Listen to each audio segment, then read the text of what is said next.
Live. Everywhere. On netrootsradio.com.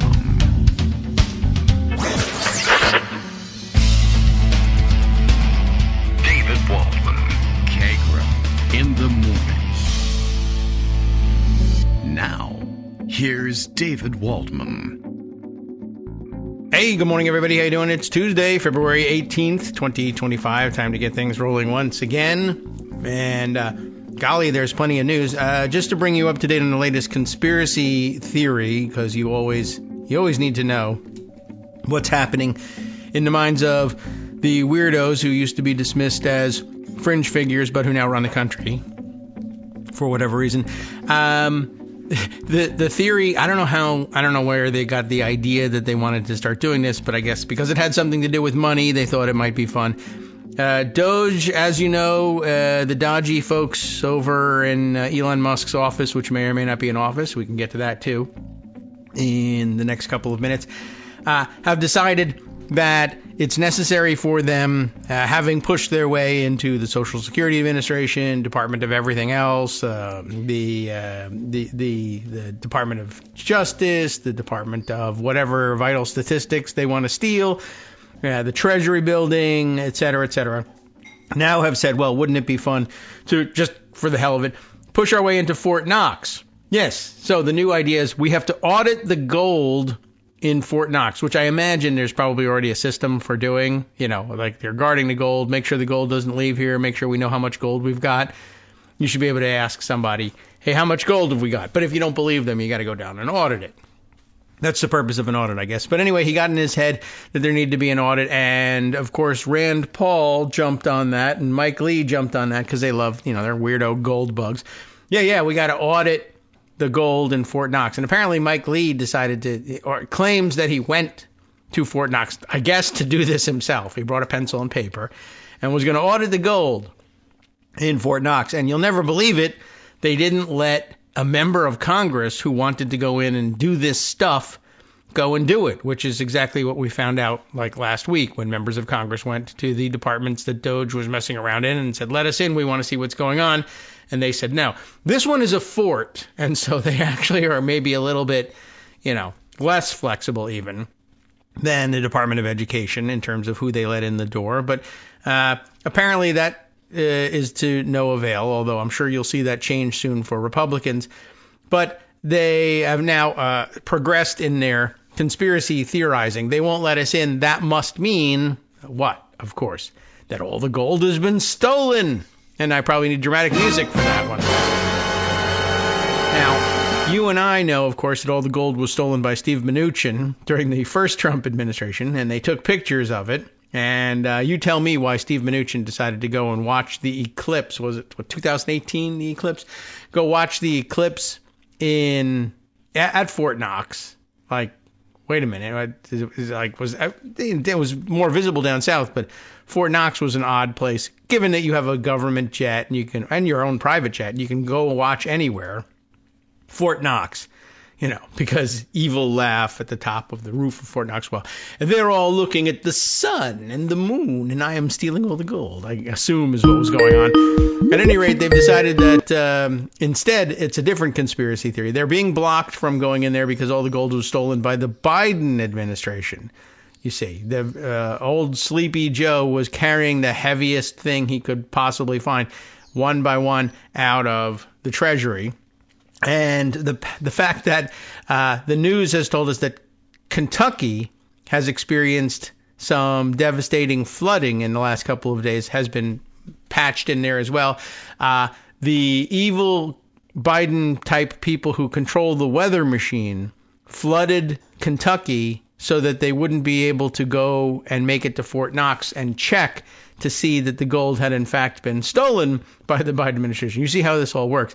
Never mind that the floods are not anywhere near Fort Knox. To the other side of the state is a couple hundred miles, I think, between the flooded areas and Fort Knox. But, why include facts like that? So here we are. Elon is apparently out there on X, fully participating in the conspiracy theory and asking questions like, how do we know? How do we know? that all the gold hasn't been stolen from Fort Knox, which is, of course, a signal to right-thinking Americans that he intends to steal all the gold from Fort Knox and blame it on somebody else. So every accusation, of course, from these guys is a confession. So it's all out there in the open. And I don't know. He'll be bringing the department that isn't a department, that doesn't exist, that does exist. Doge also caught up in a couple of various court proceedings during which the Trump administration is filing briefs that insist that he has no power whatsoever, Elon Musk, and he does not direct the activities of Doge. He is a White House employee, unless, of course, if he were a White House employee, that would be bad for any of these outcomes, in which case he's just a volunteer. They keep pleading one way. They say like 7 different pleadings on what is his status. They just simply change it to whatever will get us out of trouble. And guess what? It's actually landing them in trouble. Well, Greg Dworkin is here for a special Tuesday visit. I thought I might at some point let him speak during this, but the birds are speaking up on my end, at least anyway. So they want something to say. It's a Tuesday edition because yesterday there was, were they stealing gold out of your basement? Is that what was happening? Yeah, and I have to tell you, yes. I don't really truly understand the whole Fort Knox setup. I mean, Mike Lee, the brightest bulb in Congress, other than Tommy Super Tuberville, yeah, went there and said, look, it's a fort, I know that, but it's Fort Knox, so I knocked. They still didn't let me in. I don't understand. That was more of a rapping on the door that you did there, sir. I'm a rapper. I was rapping, and they still wouldn't let me. I don't get it. I don't understand these woogie boogie newfangled kid things. It was, I don't know. I don't know what's going on. I don't know why they think the flooding has something to do with it. I don't know why they don't think Trump has the big weather machine now. I don't know why he doesn't turn off the big faucet. Let me tell you about some things that are also stupid, but unfortunately quite real. I'm going to start with a little local stuff, being I'm a native New Yorker, and that's our friend Eric Adams, which, by the way, has national tie-in, so it's important. Sure, of course. I mean, there is. He's America's mayor, for one thing. No, that's Rudy Giuliani from now and forever. Why wasn't? But I thought by virtue of being the mayor of New York, he got to do that. But I guess not. No, only Rudy. Just creepy weirdos. Right, just like Arnie's the only governor. Oh, yeah, all right. Even though every state has a governor, but only Arnie's the governor. Not the Ohio State governor. They don't even. And he'll be back anyway. Okay. So let's go with the New York Times, the local paper doing local stuff. Yes, hard scrabble local kids stuff like the Yukon women beating South Carolina. Oh. But the local stuff. 4 top officials to resign over Adams' cooperation with Trump. Governor Kathy Hochul, and she's the tie-in, said the resignations raise serious questions about the long-term future of this mayoral administration. I'll get to that comment in a minute. She planned to meet with elected officials to discuss the path forward. The original story was just these people are resigning. And it turns out these are actually the good government people. Hooray. Who were semi-installed to monitor Adams because everybody knew he was a crook and he was unable to govern. They're supposed to guard the donuts, I guess. So if one of them replaces him as mayors until the next election, what I'm saying is even though they work for him, that would be okay. Within the chain of command. Just so you know. So that's the New York Times story. Okay. Democrats force Hochul, that's the governor, into an uncomfortable position over Adams. That is an uncomfortable position. Hochul is that she has to do something. I see. Right? She's the Martha Coakley of New York, you know. You look at her and say, oh my God, hapless, helpless. I hope she doesn't run. Probably will. Anyway, Democrats force Hochul into an uncomfortable position over Adams. The unprecedented political and legal crisis engulfing Adams is landing at the doorstep of his ally, Governor Kathy Hochul. With him, they get along okay. I mean, all right. I wouldn't want him to print ally, but okay. The moderate governor is under rapidly expanding pressure from fellow Democrats to act against Adams as he appears to carry out the Trump administration's conservative immigration policy. The situation has turned New York's political world on its head. In a stunning move, Hochul's hand-picked lieutenant governor outflanked her and called for Adams to resign. Hakeem Jeffries, a cautious and reserved Brooklyn Democrat, is questioning the mayor's political future, and New York City's lefty public advocate Jermaine Williams, who would temporarily become mayor if Adams leaves office, has signaled he'd be ready to serve. And waiting in the wings is Governor Andrew Cuomo. This hard-charging old boss would likely benefit from Adams being taken off the chessboard, given their shared wings. Yeah, all right. So it's a nightmare scenario for any governor. For Hochul, it's a dilemma that threatens compounding political damage ahead of her 2026 re-election bid. I don't think she's going to be reelected. Everybody hates her. She's a ditherer. And so now you have a real problem that takes some finesse, drop it in her lap, and guess what? She's going to dither. Oh, boy. So the next line is, she probably didn't want to be in this position at all, said Democratic operative Lupe Todd Medina. Duh. Right, duh, Lupe. The situation.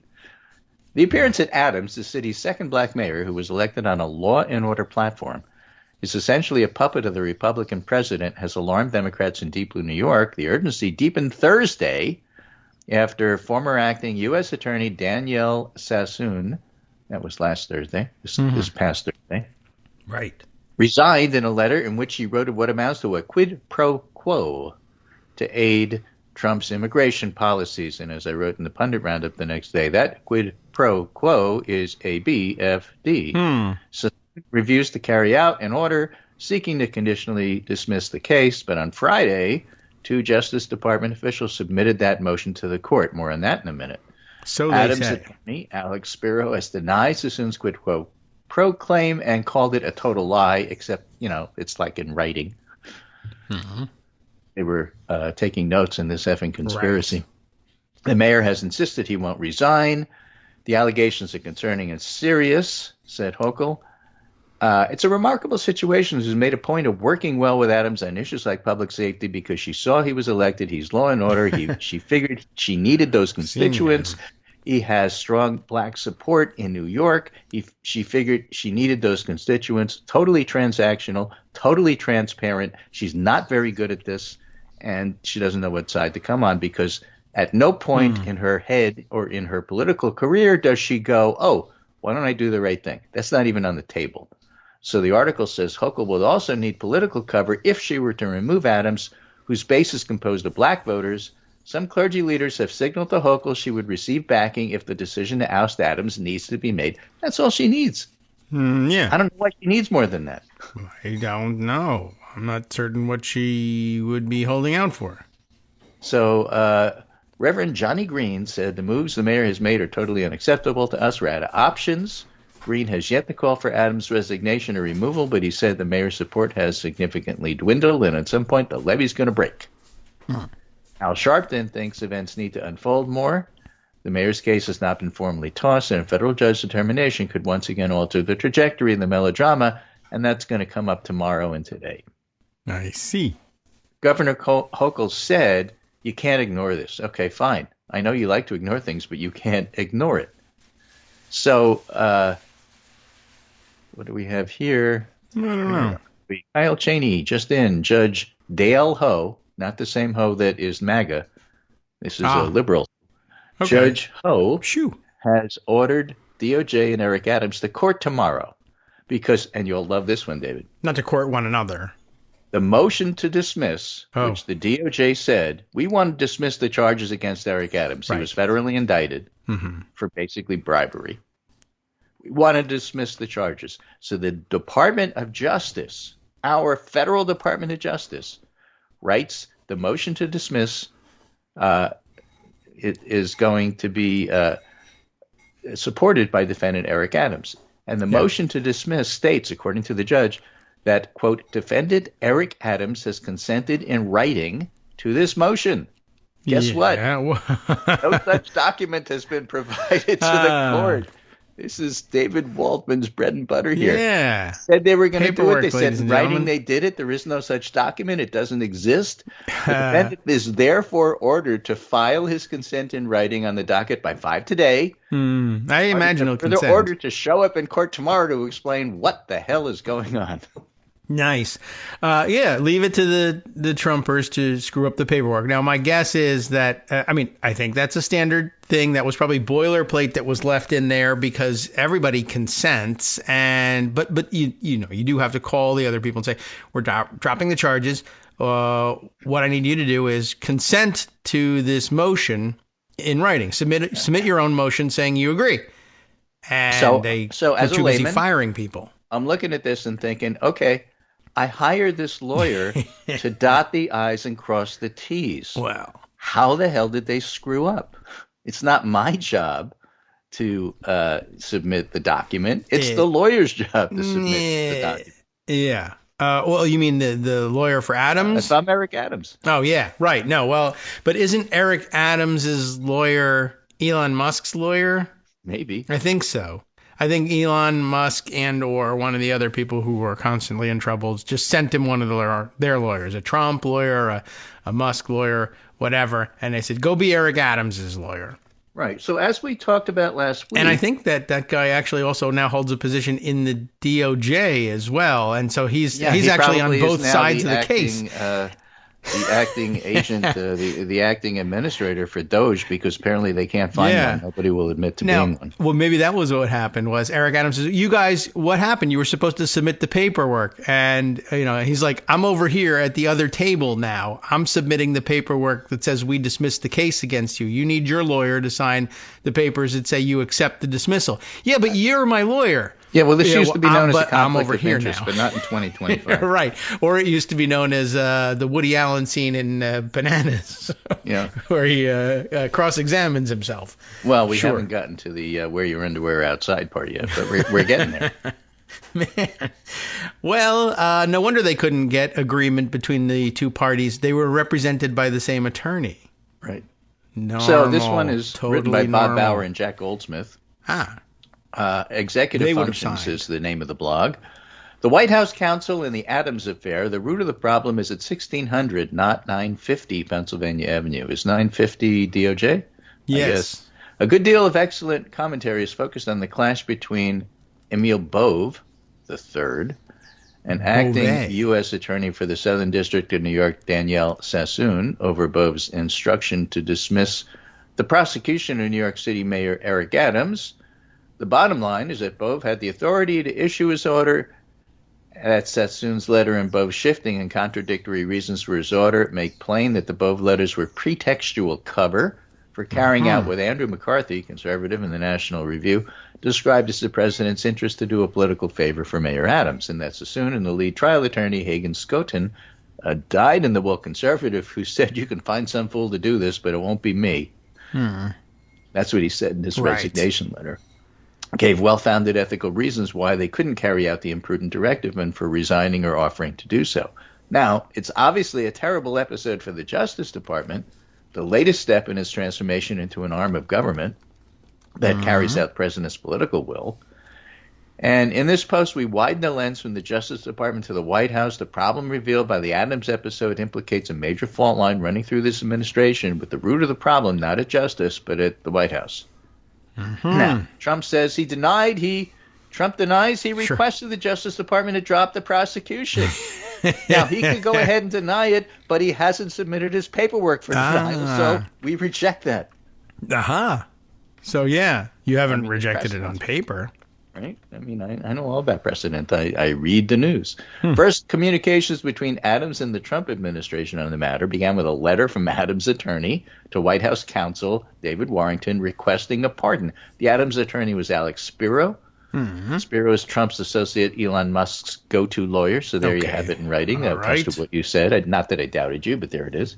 Because we're bloggers and we like to document what we say.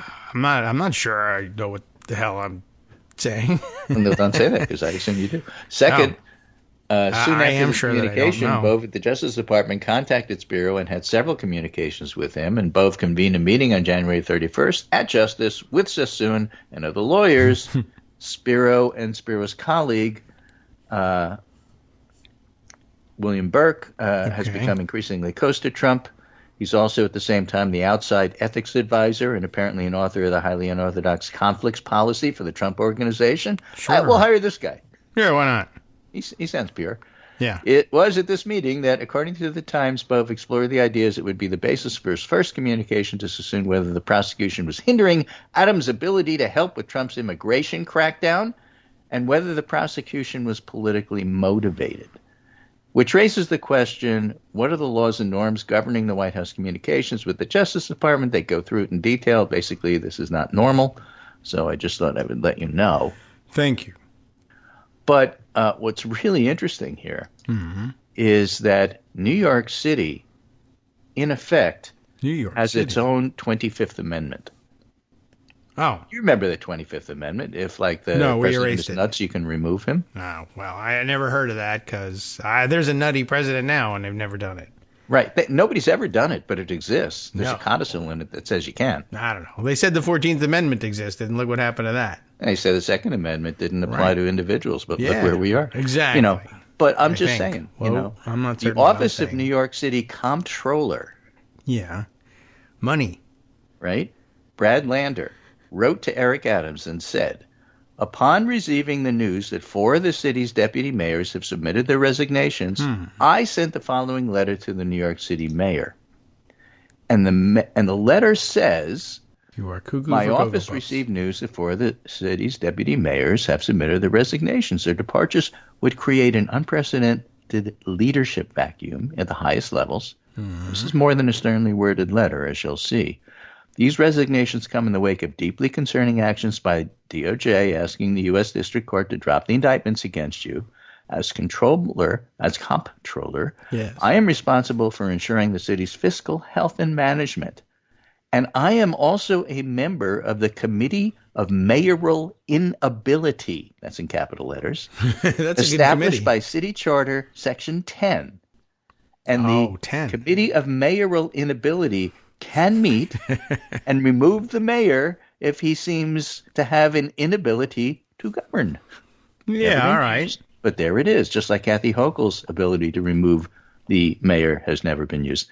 One of the reasons Hochul hasn't moved yet is Dale Ho, the judge, hasn't finished with the dismissal, and the city council hasn't finished with their inability committee.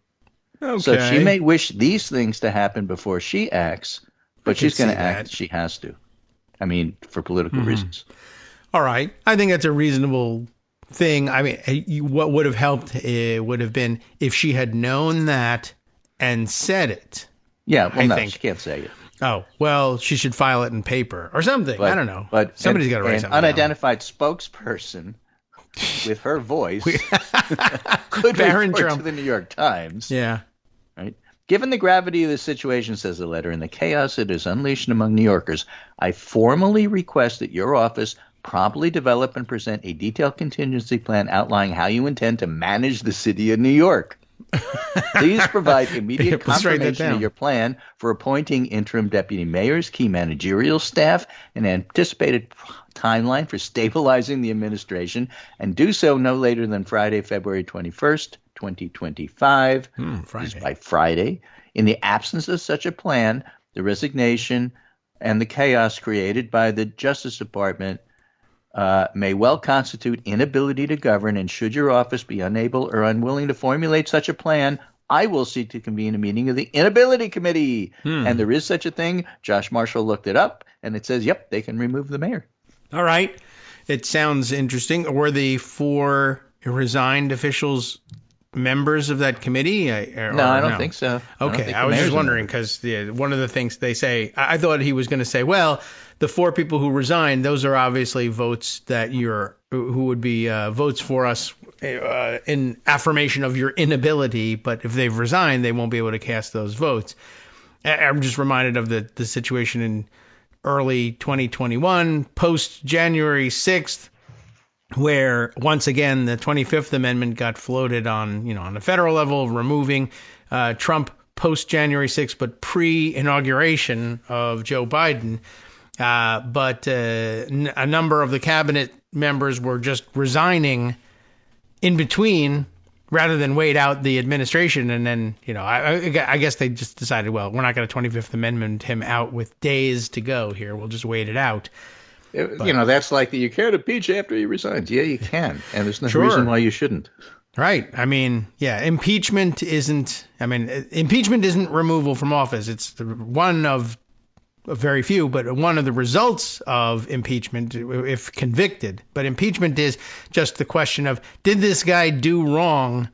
Yes, yes his reputation has been impeached. Right. Now he's left the building. Yeah, but he did wrong before. The bank robber who leaves the building, you can't arrest me. I'm not robbing a bank. I'm just walking down the street with cash. Well, the point is, floating this sort of thing doesn't mean it's going to happen, because half the people who are supposed to be doing this are going to say, well, there's only a few days left. We don't have to. Why don't we just, be Kathy Hochul and pretend it doesn't exist?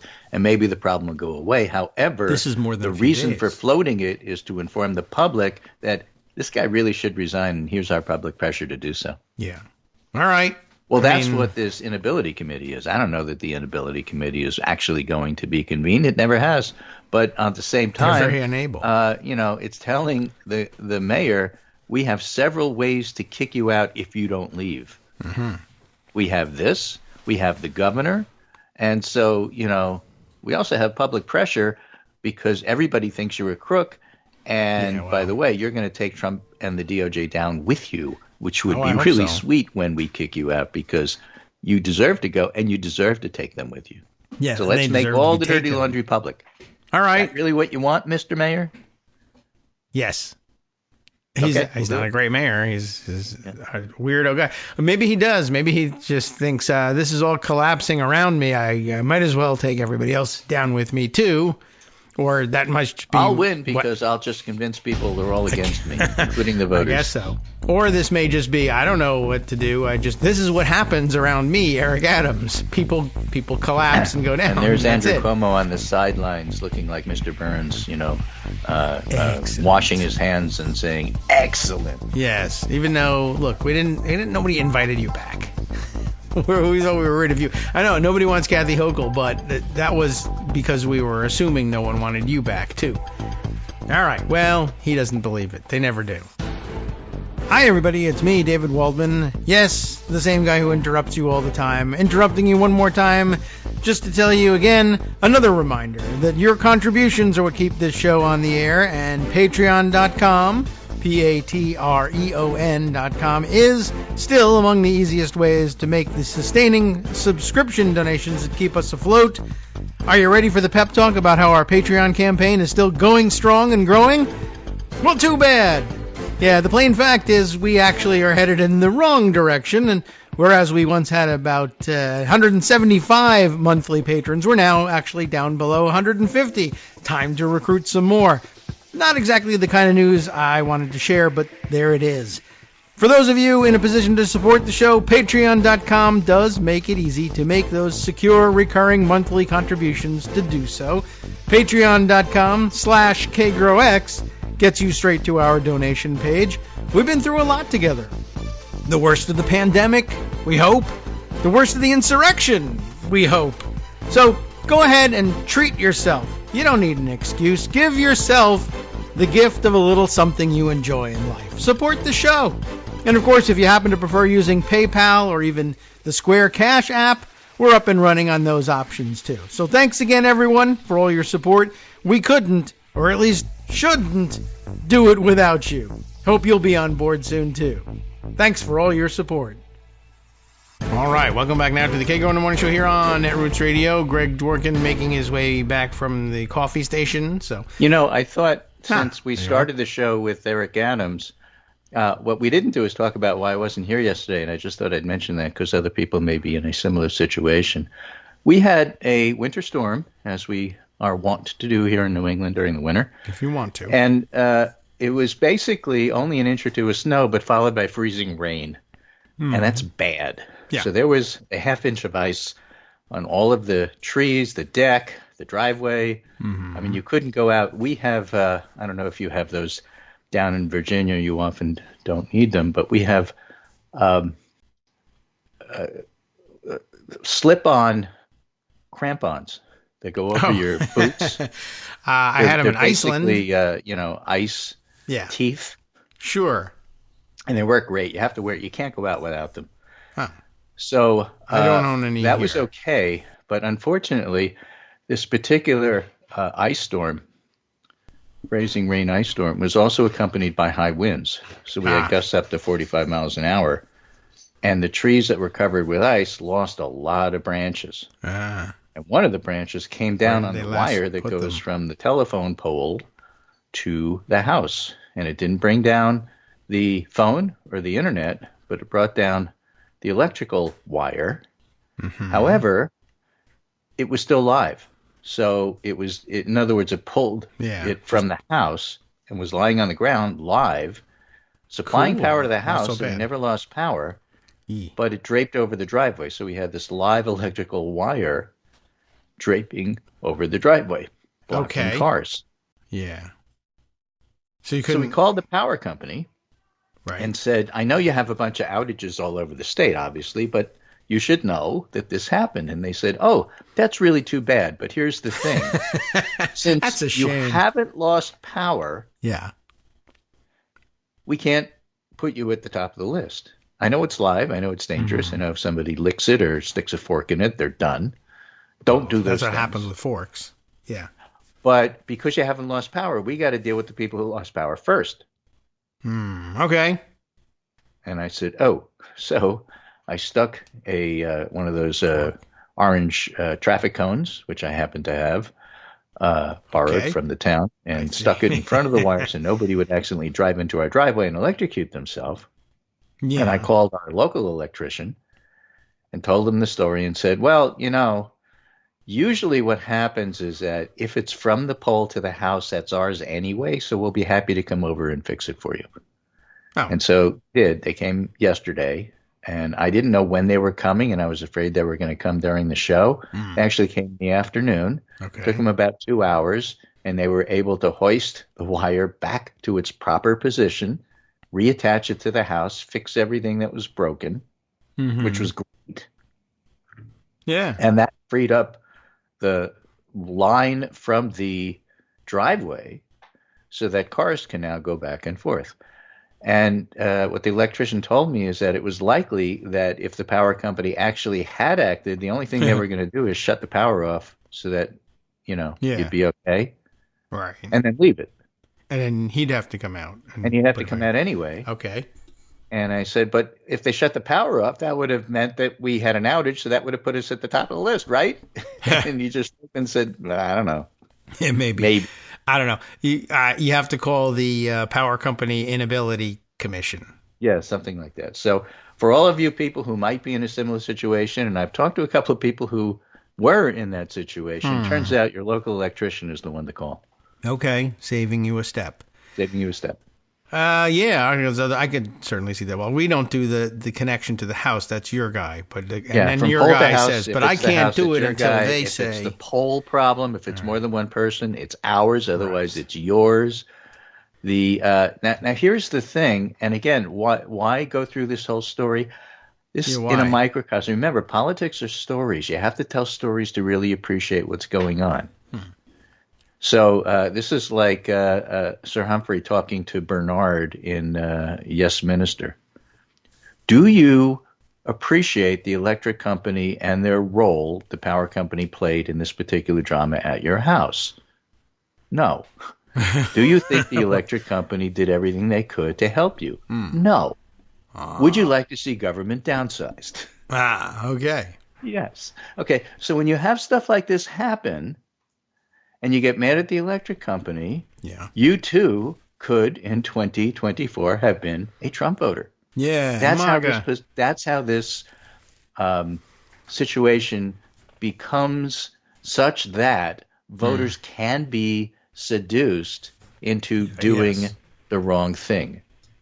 It happens, and here's a clear case as to how it could have happened.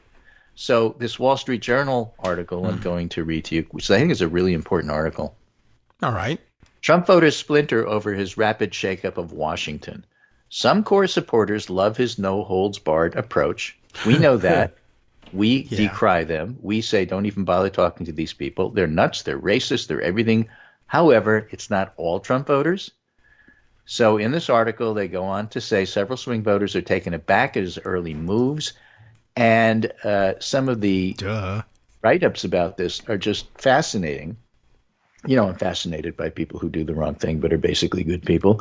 Stacey White said she voted for President Trump because she wanted lower prices and to stop fentanyl from coming to the U.S. But now, with widespread federal layoffs, expected cuts, she worries her family will lose their house because her partner is laid off from his government-adjacent job at the dialysis unit where she works. Staff have started doing drills for what to do if Immigration and Customs Enforcement comes to deport their patients. Yeah, cool.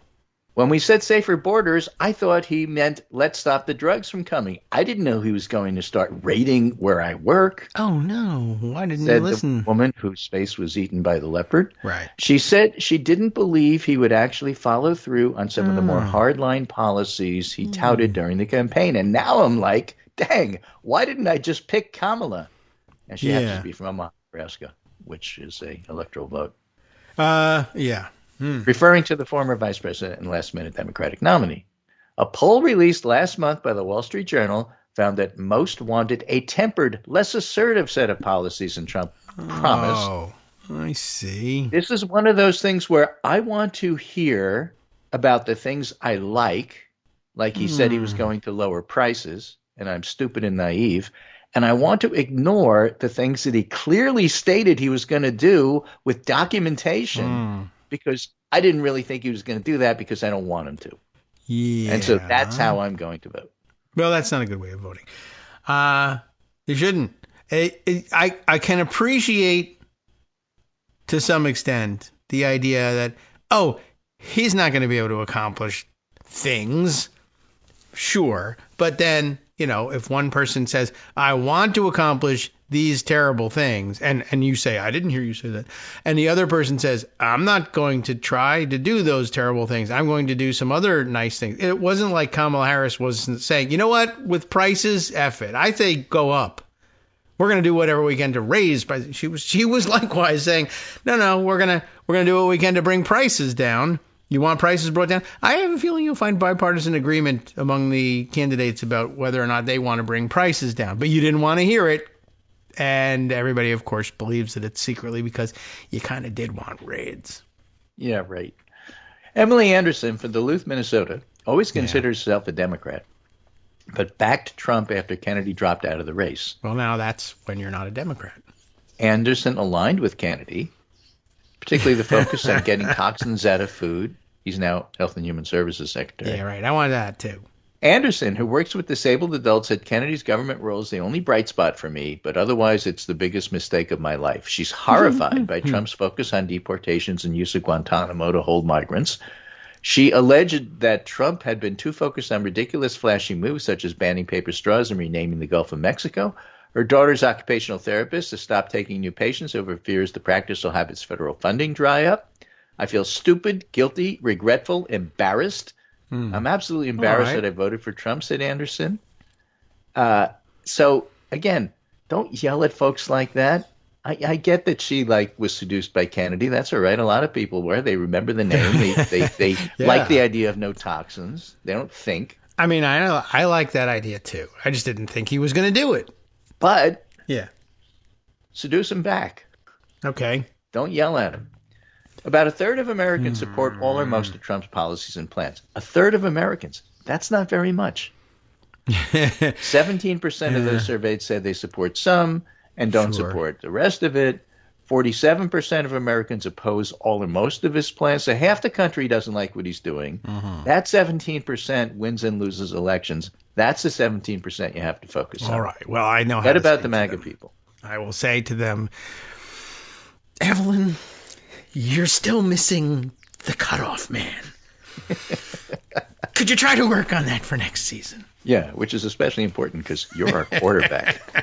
Man, I'm telling you. All right, look, we know how to deal. You don't even play baseball. You're our quarterback and you missed the cutoff man. It's really bad.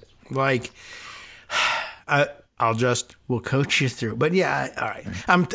Enough. Your football team is losing to that football team, and we only have 9 innings left. What do we do? So this article says even among voters who like Trump, there were some questions about the depth and speed of action.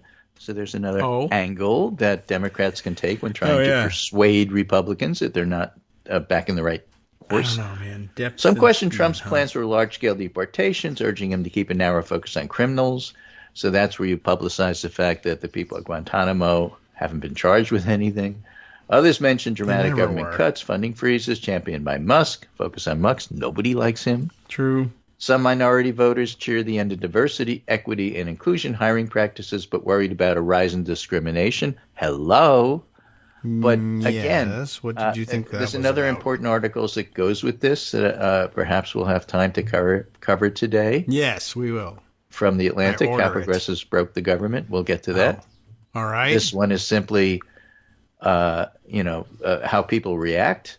How progressive. At first glance, oh no, you cringe. You're like, holy crap, he's going to start a war, said Denver resident Gary Dixon, adding that Trump is smart to leave room for compromise.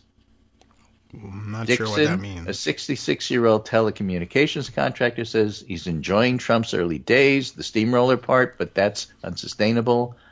And he's doing 80. I wouldn't mind if he went around 55. And so why people think it's really good to speed on your way to an accident rather than slow down and get there a little more slowly, I don't know. But, you got to take your openings where you get them. And he's providing them, and you should take them. Now, again, this is part of why there are openings.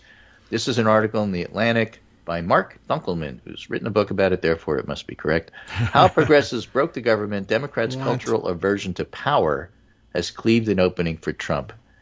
And he's essentially getting to the dichotomy in progressive government that let people like Eric Adams in, that let people like Donald Trump in. Okay?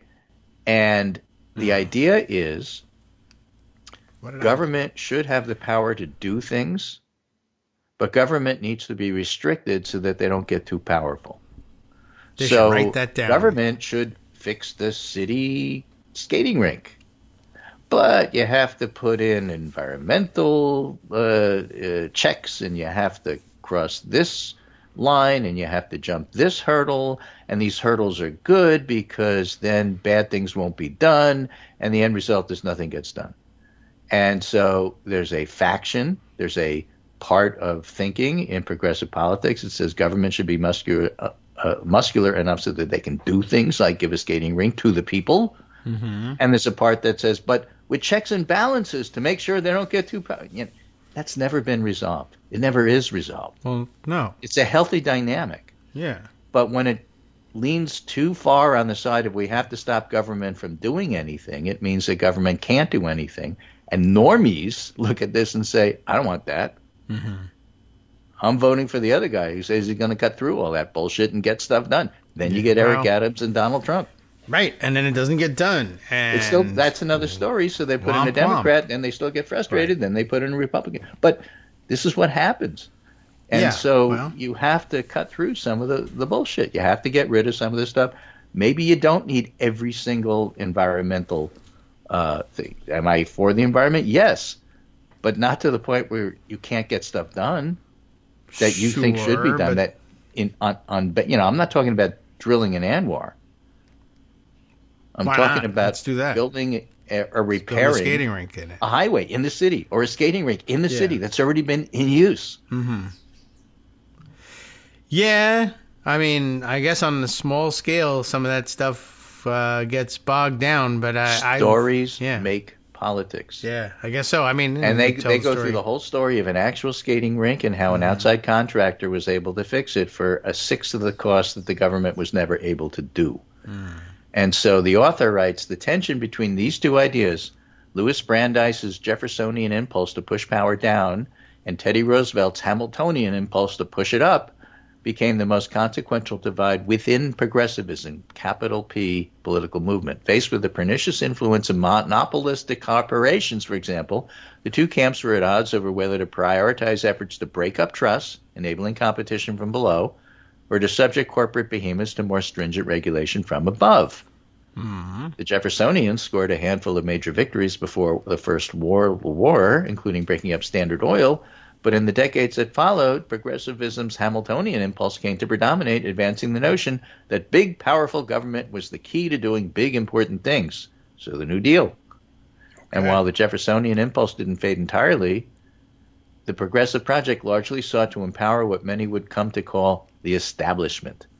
And then Great Society by Lyndon Johnson, and then the upheavals of the 60s and 70s. And rather than empower centralized institutions, now progressives wanted to rein them in, placing guardrails around various power brokers.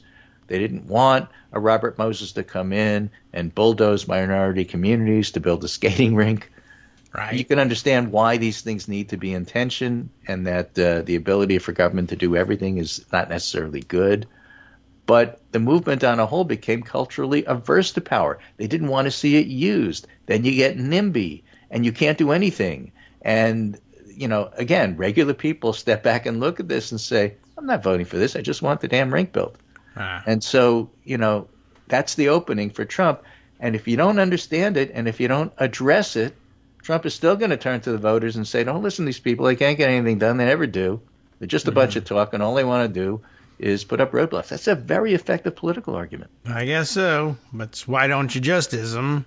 And, well, it works. And then, of course, you find out afterwards, why don't you just? Well, here's all the reasons. And now we're back to re-regulating. Over the past half century, progressivism's cultural aversion to power has turned the Democratic Party, purportedly the party of government, into an institution that almost instinctively seeks to cut government down. Progressives are so fearful of establishment abuse that reformers tend to prefer to tighten rather than loosen grip on authority. The movement discounts whatever good the government might do in service of ensuring it won't do bad. And that's driven well-intentioned reformers to insert so many checks into the system that the government has been rendered incompetent. Now, conservatism hasn't been helpful, but for progressives, reality can quickly become a distraction, and they can't control the MAGA agenda, but they can offer a more palatable alternative. If the progressive agenda has to have a chance, if it's going to have a chance, if government is going to be given the leash required to combat inequality, solve poverty, fight prejudice, progressives will first need to convince voters government's capable of delivering. At present, progressives are too inclined to cut public authority off at the knees, and that's why they so often feel like they can't win for losing. Their cultural aversion to power renders government incompetent, and incompetent government undermines progressivism's political appeal. That is such a key factor. And that's one of the reasons why, again, you can throw that into the annoyance with the Palestinian protesters I have. No. It's not that the issue isn't important. It's hugely important. But what you're doing isn't helping. And I hate things that don't help. I hate things that make it worse. You say you want something, and then you do something that makes the exact opposite take place. You want to protest only Democrats for reasons that only you understand? You are going to help elect a Republican. I will never sign on to that agenda. Well, you don't have to. It was already done.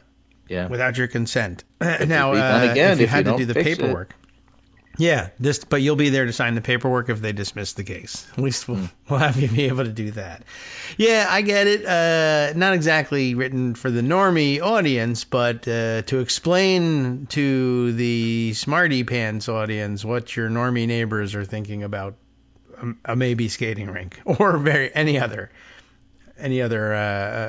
governmental goal. I can see the point, certainly. And here's your opportunity. I don't know what to do. Okay, exactly. Dan Clucci writes on Twitter, a whole lot of folks drenched by misinformation are about to figure out that the deep state they've been taught to despise are actually civil servants who help keep the airplanes flying safely. Yeah. Well, focus on the things that will convince people. It turns out, for whatever reason, ever since Trump was elected, planes are falling out of the sky, sometimes on their back. He's thinning the air, I believe, with his giant weather machines. Yeah, so, focus on that. Musk wants to fire and has fired FAA. Musk wants to replace him with SpaceX people. Musk wants to fire public servants and replace them with his companies, and you need to highlight that, and that needs to be your message. That's true. People don't like Musk. People don't like the idea that safety is up for grabs and that you should pay private companies to make you safe. Run with that. That's your agenda. That's your message. Yeah, I can see that working too. Certainly Musk not a particularly popular figure, and I think people inherently understand the danger of saying, well, I don't understand, but this guy says he has like 19 companies, and every problem that he's discovering is somehow solvable with a gigantic contract for one of his companies. I think people understand that. Even MAGA people understand that. Right. Okay, we're going to say it. We are going to say it, and then we'll take it to the Supreme Court if we have to. And then what? I don't know. We'll see. I don't know what happens once they decide that it's okay. Well, since you asked, yeah, this is ABC News. I don't even remember if I gave right this here. one to you, but I will now All at the right. bottom so you can find it. I will look at it. And that is Elon Musk's government role unconstitutional? What the Supreme Court might say. By Devin Dwyer on ABC News. Critics say the Doge head must be confirmed by the Senate to be lawful. Doge head. To his critics, Musk is an unelected and unaccountable government official. To Trump, the world's richest man, is a trusted advisor and authorized deputy, leading an unconventional but legal campaign to downsize federal agencies. Now a pair of lawsuits that put a spotlight on it. The cases have the potential to sideline Musk and temporarily undo changes, but the outcome is far from certain. The Appointments Clause says the president may appoint officers of the U.S. like ambassadors, cabinet secretaries, and Supreme Court justices, but only by and with the advice and consent of the Senate through a confirmation vote, and Musk has not been confirmed. The clause also says the president may appoint inferior officers without Senate confirmation, but only if Congress has passed a law explicitly authorizing the position. Trump created Doge, but he did it by executive order without involvement from Congress, and therefore you should have a pretty solid case. The plaintiffs in the lawsuits against Musk, a coalition of 14 states and group of 24 federal civil servants. I think our William Tong from Connecticut is part of that group. All right. New Mexico is the lead state, but yes, it includes Connecticut, California, Nevada, Vermont, Rhode Island, Massachusetts, Oregon, Washington, Hawaii, Arizona, Michigan, Maryland, and Minnesota. So all those states have sued, and the question is going to be what happens next, and the answer is we don't know. Right.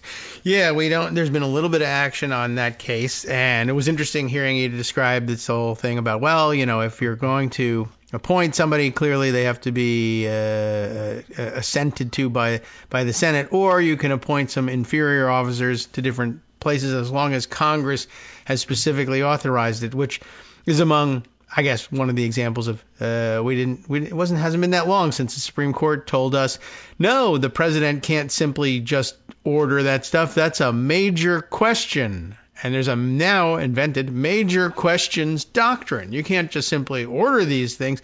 Congress must act because Joe Biden wanted it. So therefore he can't have it. Am Congress I wrong has in to thinking act. the major questions doctrine was in fact a thing that said the Supreme Court can get involved in whatever they want? I guess it's what it is because it's not a doctrine. It was they came up with it. That's the doctrine. Yeah, 2 years ago or whatever, saying there's a thing that Joe Biden says he wants to do and that he can do unilaterally, and Republicans don't want him to be able to do things.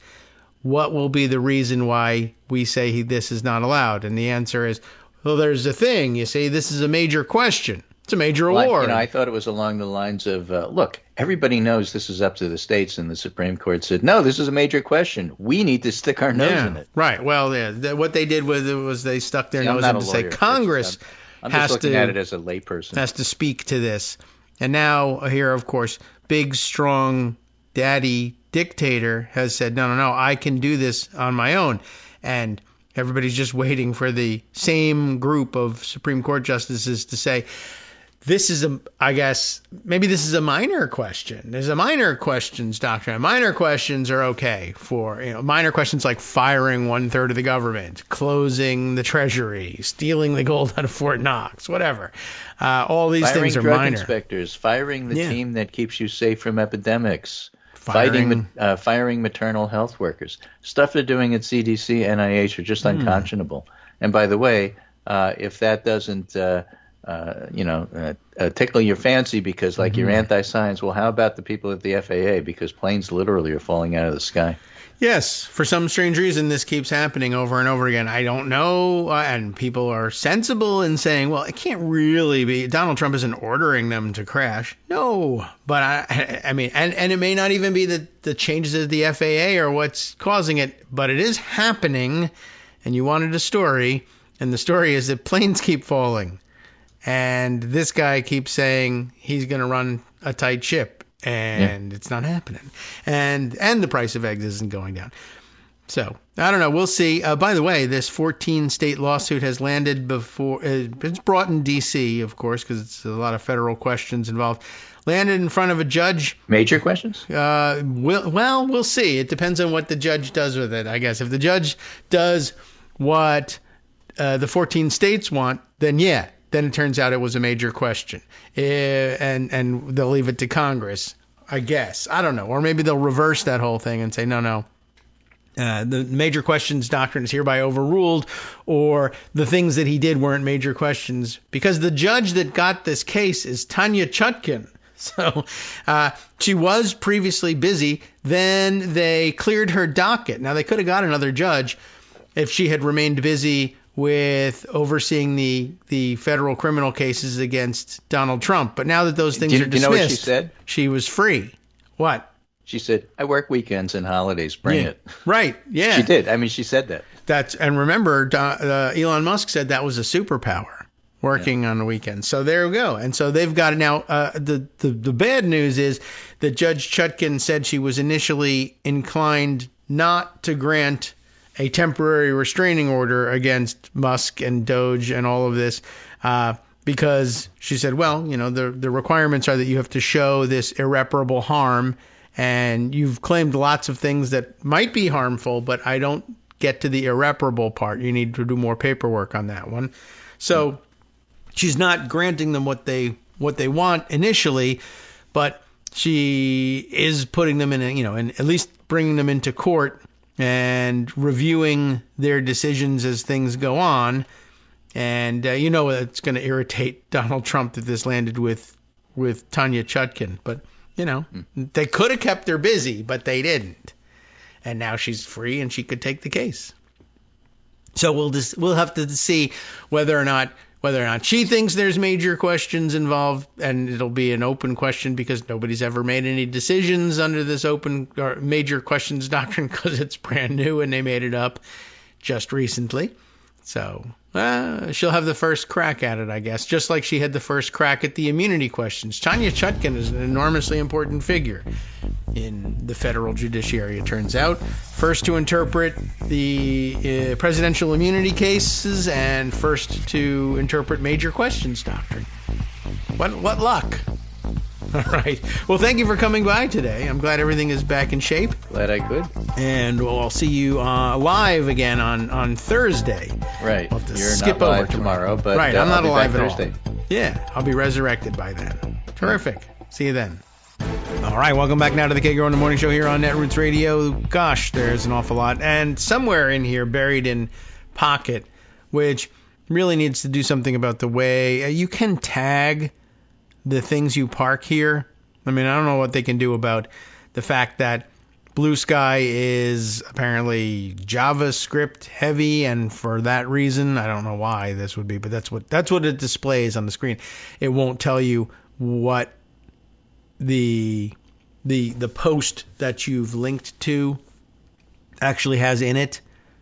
But the fact that there's a little tile here in Pocket that says JavaScript required and identifies down at the bottom as Blue Sky tells me, okay, at least I know why nothing is displayed here. But if I have something in the back of my mind, oh yeah, I grabbed this from Blue Sky, it could be any one of the 17 tiles that say JavaScript required. But somewhere in here, I think it was grabbed from Blue Sky. I have not straightened out my confusion about why I thought it was Alex Spiro. I mean, I think I know why I thought it was him, but there is somewhere I think either a Blue Sky post or an Empty Wheel post explaining the fact that in one of these cases there, and I think it might be in one of the cases where a federal case against a defendant is being dropped. It's particularly egregious not just a bad, and questionable dismissal of the case, but also is the fact that the defense attorney who was working the case for this particular defendant has found themselves appointed to the Justice Department, which is the ones directing that the case now be dropped. And I guess either it is Eric Adams and I can't find the connection I'm looking for, or it's somebody else. But I'm madly scrambling around looking at all of the Blue Sky posts here. Maybe what I really could do, a good show would be just say, I'm going to read all the Blue Sky posts that I put aside for whatever reason and get those stories done.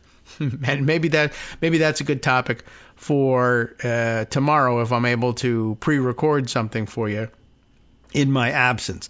But I do have this from Empty Wheel, which will, and I think also another Blue Sky post that'll address a different angle on something I brought up in the earlier part of the show, that every time Musk or the current government find themselves hauled into court to explain Musk's actions, they take the most convenient route. If they're being hauled into court because of something Elon Musk did and the liability rests on Musk being a government agent, the government defends itself by saying, oh no, Elon Musk is not a government employee. This can't be the case. You need to dismiss this case against us.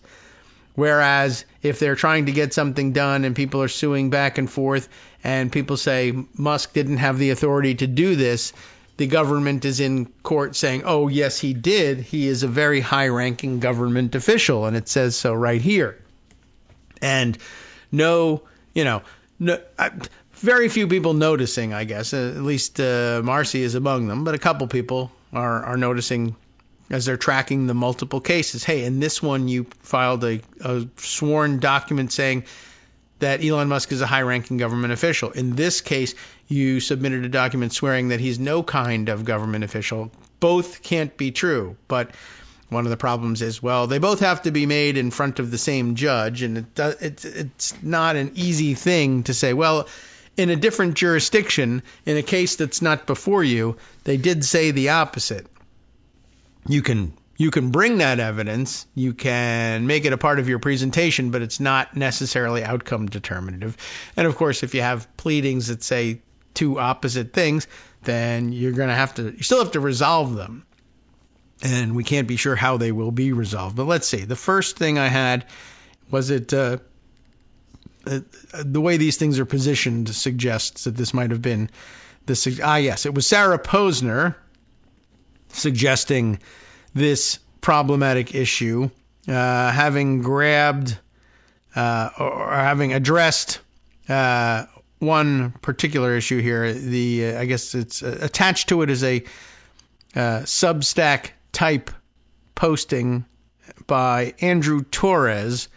I'm not certain whether it has all that much to do with what the rest of her thread is about. Courts stand up for trans rights and the rule of law, but will it be enough? Just to see, where this thing is coming from. But Sarah is commenting on the article and says, I'm seeing a pattern here, thanks to Andrew Torres. He points out here that DOJ has argued to courts that they can't enjoin the executive orders, and in this case, it would be the executive orders attacking trans rights, and it's been happening from multiple angles, and several of these executive orders have been targeting trans rights from different angles. But courts can't enjoin these executive orders because it isn't final agency action.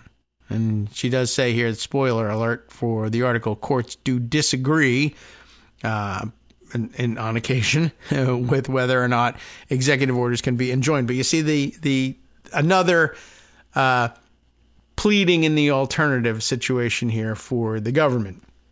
If the case is about whether or not the government has got the power to make this thing happen, they say absolutely. It was an executive order. What is it about these two very strong sounding words that you don't understand? Executive, very muscular. An order. It was an order. You've been ordered. That's it. right? That's the end of the case in their view. You have to do this. Well, we say that the executive order oversteps authority, or Congress would have to act on something like this, or whatever it is, whoever's made the order, it violates people's civil rights. We want to enjoin the order, at least until such time as it can be brought into compliance with recognized and established civil rights. Now, there could be an argument down the road, and I'm sure that the Trump administration is anxious to have the argument, no, there are no civil rights for transgender people or something like that. I'm sure they would be happy to stand flat-footed and say that, and that's a question that'll have to be resolved. But in the meantime, the first question is, can you enjoin the executive order? And interestingly, while out there saying, this is it, this is the end of DEI, this is the end of trans whatever, in general, we're very strong and muscular. We've given an executive order. It must be obeyed. And when the question is, all right, well, we think that there's a conflict between that and civil rights, and we're suing, and we want the judge to enjoin the executive order until we can figure out what the hell's going on around here, as Trump likes to put it, about pretty much everything else. The government is then saying you can't enjoin it because nothing has actually happened. We're just small beans. We've made an order, but that's not a final agency action.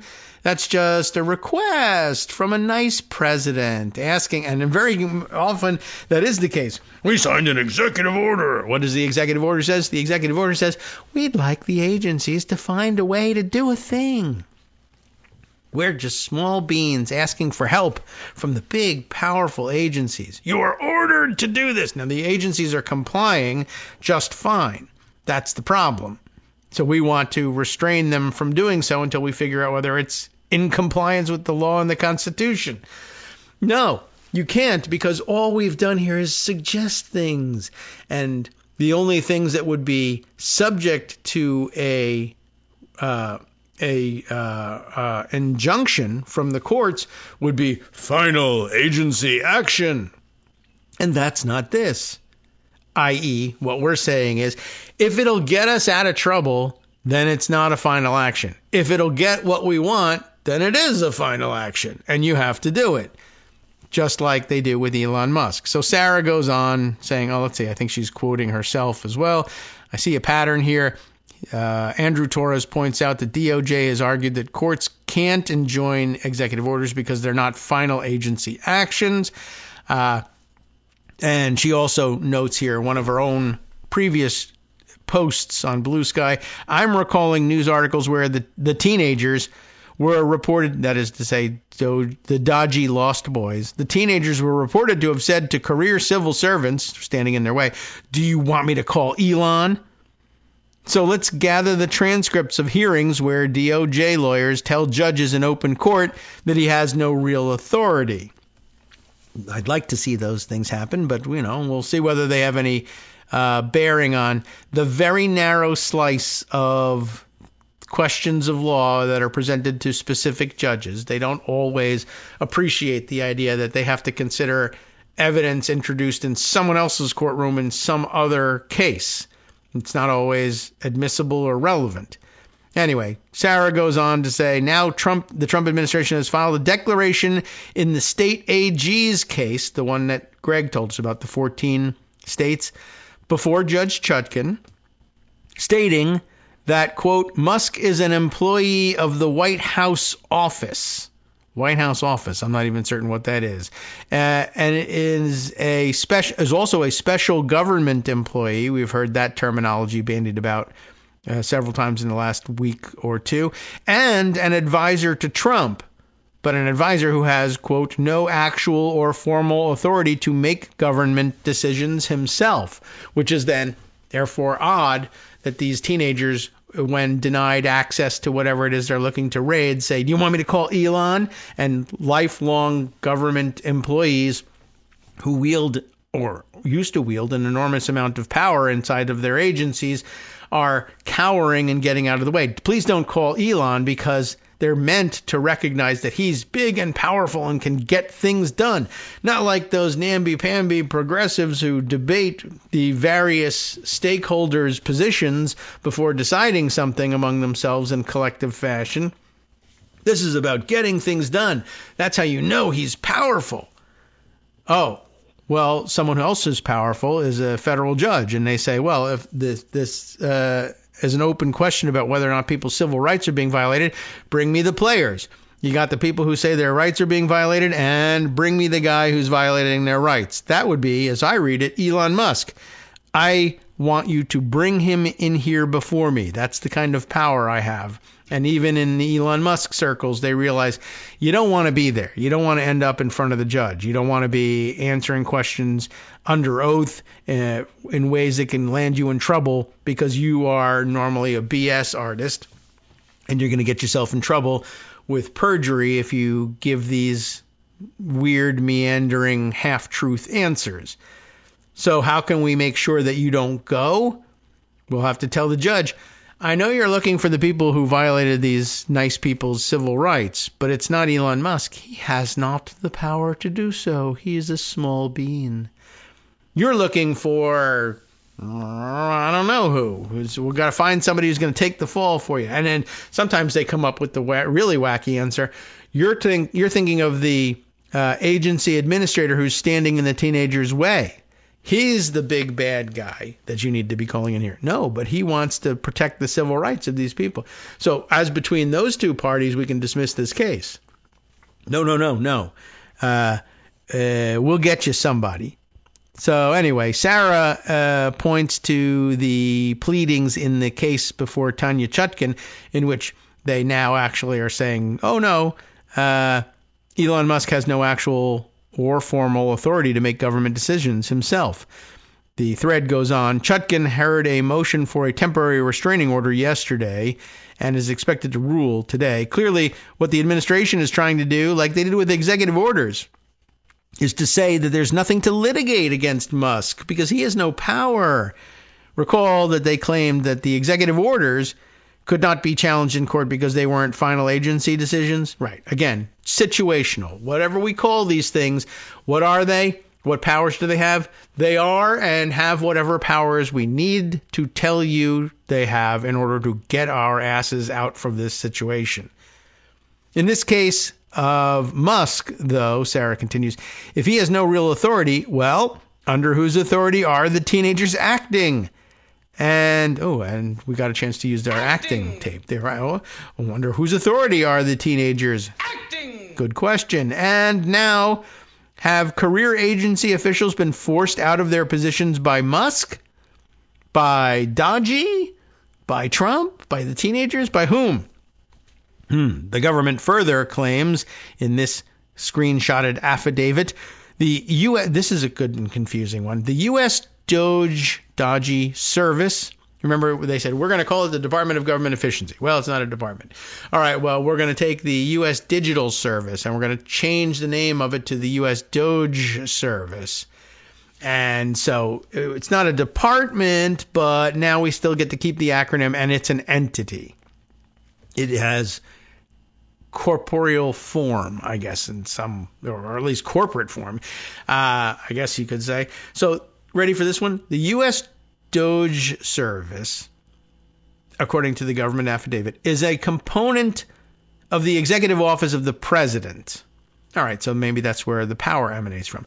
Now, there's also, this is Trump using an interlocking, never-ending web of LLCs to make it confusing as to who owns a building, right? This building is owned by the Trump Organization, LLC, but each individual unit that is unsold and it is owned by its own LLC. 1101 Trump Plaza LLC, 1102 Trump Plaza LLC. Now, the directorships of all of these LLCs are the same, but if you're suing over something that happened in Unit 1101 or to buy 1101 and the contract was canceled, and you sue the Trump Organization for getting in the way of your contract, no. You see, you need to be suing 1101 Trump Plaza LLC. Now, 1101 Trump Plaza LLC is a wholly owned subsidiary of the Trump Organization LLC. But then that, too, is a subsidiary of the Trump Organization Individual Units Ownership Stupid Idea LLC. And you didn't bring them into court. You didn't notice them. And so your suit is moot or, insufficient or needs to be dismissed. Right. No. Well, not the way things really work. And they're usually able to untangle those things and get them into court and sue them anyway. But ready for this one? The U.S. Doge Service is a component of the Executive Office of the President. The U.S. Doge Service Temporary Organization, that's not a thing.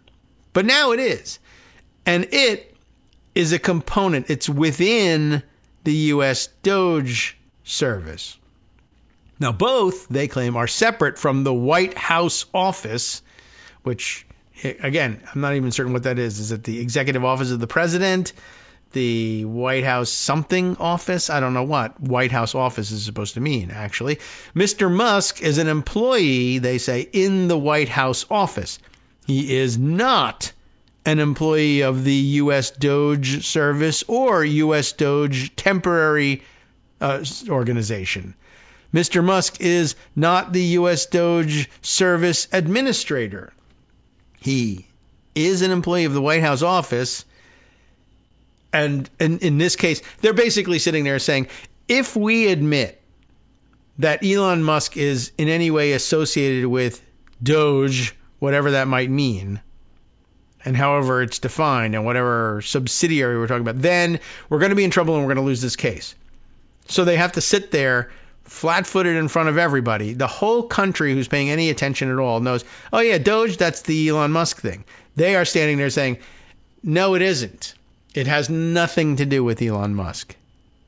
You're completely wrong. And of course, everybody's going to roll their eyes and say, you're out of your mind. You just lost this case. But they are going to stand there and say that that's the situation. And they're going to appeal when Judge whoever it is who's got this, I don't know if this is Judge Chutkin's case or whatever, or that they're making this pleading, but the judge is going to say they're wrong, and they're going to say, well, we appeal. We appeal. It's our position that Elon Musk has nothing to do with Doge. Why is it named Doge? Elon Musk said it should be named Doge. Why did you listen to him? I didn't. I came up with it myself or something. Or I came up with it. No, he came up with it. I listened to him. Then I fired him from the thing and I put him in the other thing. Yeah, whatever it takes. So, Sarah goes on, they are trying to say that Musk neither has any power or authority to actually do anything other than communicate Trump's, quote, directives, and that he's not a part of Doge. And so if he's not a part of Doge, the government appears to be arguing, and he has no power, the court can't enjoin his activities. You can't make me stop doing these things I'm so powerful enough to do because I'm not actually doing them. And it's not actually my power. I just say, wouldn't it be an awesome idea if this happened? And for some reason, everybody listens to me. They are muddying the waters with phrases like U.S. Doge Service Temporary Organization. What is that? And they're trying to make it seem like Musk is just advising Trump and communicating to agencies and is not actually employed by or directing Doge or Doge affiliates.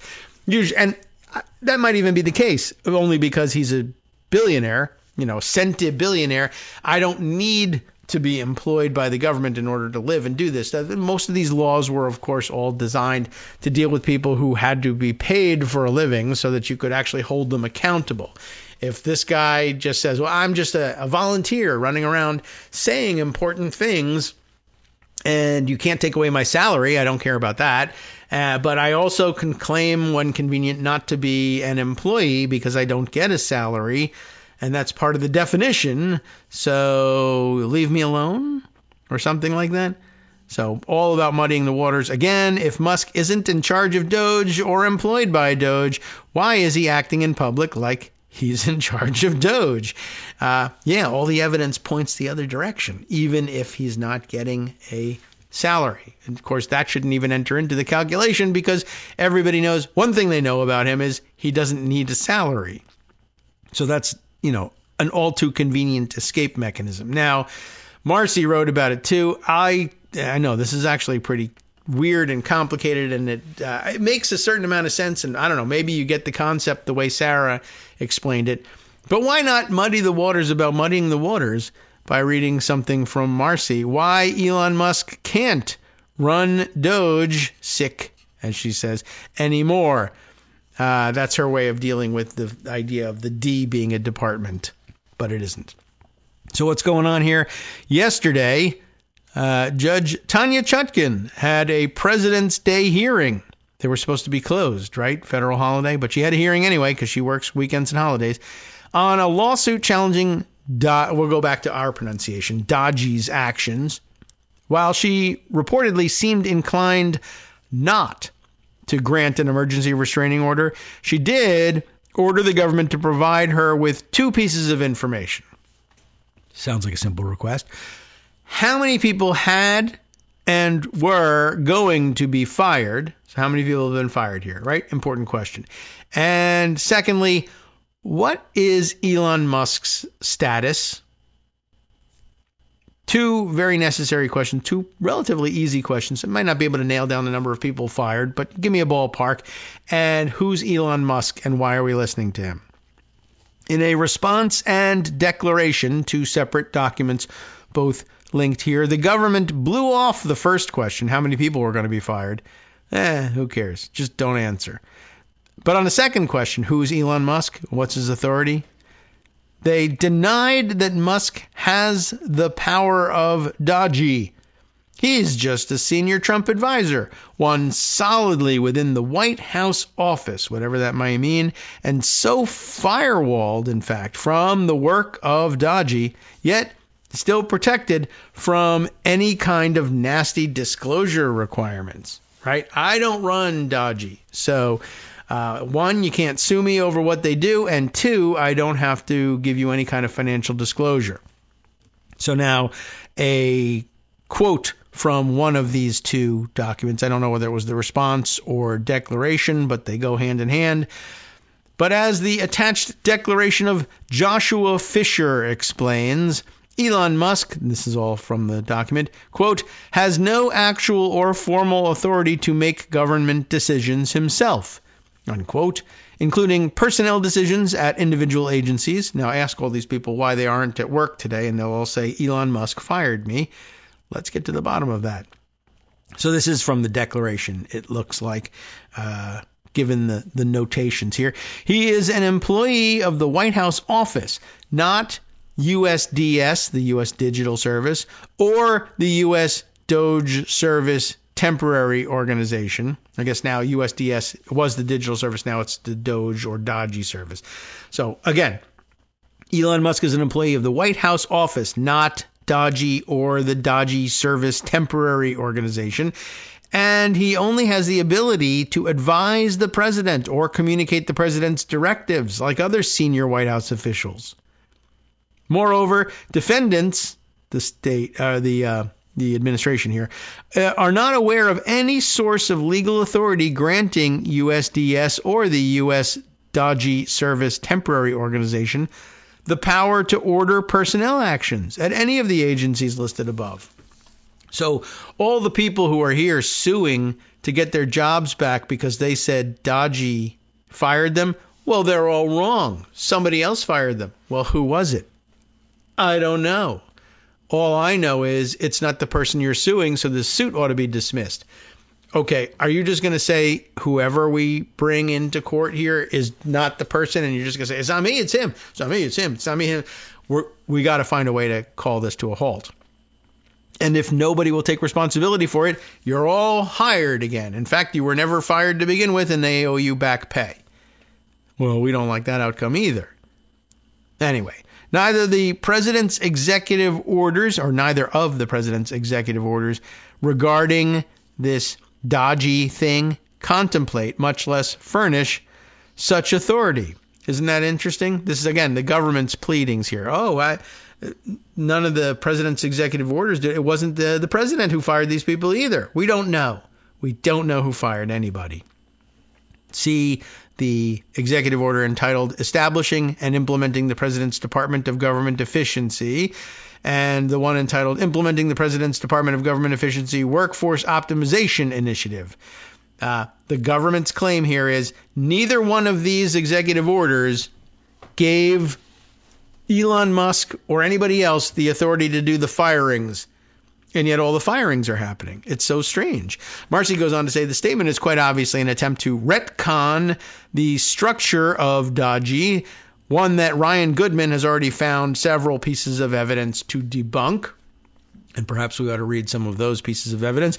But it is a testament that the suit in question by a bunch of Democratic attorneys general from the states, led by New Mexico, the one that Greg brought to our attention, might meet significant success without the retconning of Elon's role. That's why they're having to do it. So let's see. Partly for more general benefit, let me talk about the various kinds of lawsuits filed so far against Trump's attacks. That will have to wait until after the break, and I'll get a quick scan and we'll see whether we think the rest of this article will actually clear things up or make it worse. Important for us to find out. We'll be right back. Sup fam, it's your boy Darwin, aka Darwin_Darko, aka the most reasonable man in America, aka KITM's senior black correspondent. You might remember me from such recordings as Spacemen vs. Space Cadets and We Need to Talk About Joe Biden. Today, I want to bring you good news about that thing you've been struggling with. Do you suffer from giving too much of a damn? Do you turn on the series of tubes and find yourself outraged at the particular way some news organization strung some sentences together only to realize, nope, this is not some fictional hellscape? Well, guess what? You no longer have to accept the life of giving too much of a damn. You can do something about it, because even you, yes you, can be a show contributor. Now I know what you're thinking. Hey, Mr. Most Reasonable Man in America, I'm not some professional podcast talking guy. Don't worry about it. Do you have a smartphone or some other electronic recording device? Well, that's all you need. You too can have a segment where you can read us an important article and give us your take. Read one of your own original essays, or even just give us your commentary on something you'd like to share that's important to you. Fair warning though, side effects may include general punditry, having opinions and hot takes, getting stuff off your chest, and hearing your own voice. If your recording lasts longer than 5 to 7 minutes, please consult kagrox@gmail.com. That's KAGROX@gmail.com. All right, welcome back now to the Kagro in the Morning Show here on Netroots Radio. So just before the break, we were going to launch into this long listing that Marcy has put together here, which, you know, I as always, I'm debating whether or not to continue on with that reading and get into the weeds or move on to other stories. But one, I wanted to clarify in case you weren't clear on it. You probably guessed from context what this was about, but she had just said that the filing from the government that we just read that they sent to Judge Chutkan was, as she said, quite obviously an attempt to retcon the structure of DOGE, one that Ryan Goodman had already found several pieces of evidence to debunk. And if you wondered, what's retcon mean? I think I've heard that. What does it mean? It's it's for retroactive continuity, retroactive continuity, or retcon for short, according to grabbing Wikipedia here, is a literary device in which facts in the world of a fictional work that have been established through the narrative are adjusted, ignored, supplemented, or contradicted by a subsequently published work that recontextualizes or breaks continuity with the former. It's BS. Backfill, making up new facts in order to try to explain something that is contradicted by the facts that you gave previously. So Marcy was just about to say, for everyone's general benefit, let me talk about the various kinds of lawsuits filed so far against Trump's attacks. And it would probably be wise to run through this, although it's rather lengthy, just because there are so many cases out there. There are different kinds of plaintiffs in several of these cases. There are people claiming imminent individual personal injury These are the cases that have had the most success so far and are examples of individuals who describe a specific imminent injury. The most obvious such example is a number of trans women prisoners who've argued successfully so far that they face a very high likelihood of assault and or rape if they are moved to male prisons. And they're having the most success. It's easiest to see their imminent injury. Second kind of plaintiff, unions or other representatives of federal workers. And these lawsuits address the imminent injury of privacy violations for having raided the databases or firing and other mistreatment. That's probably the one that came to mind first for most people.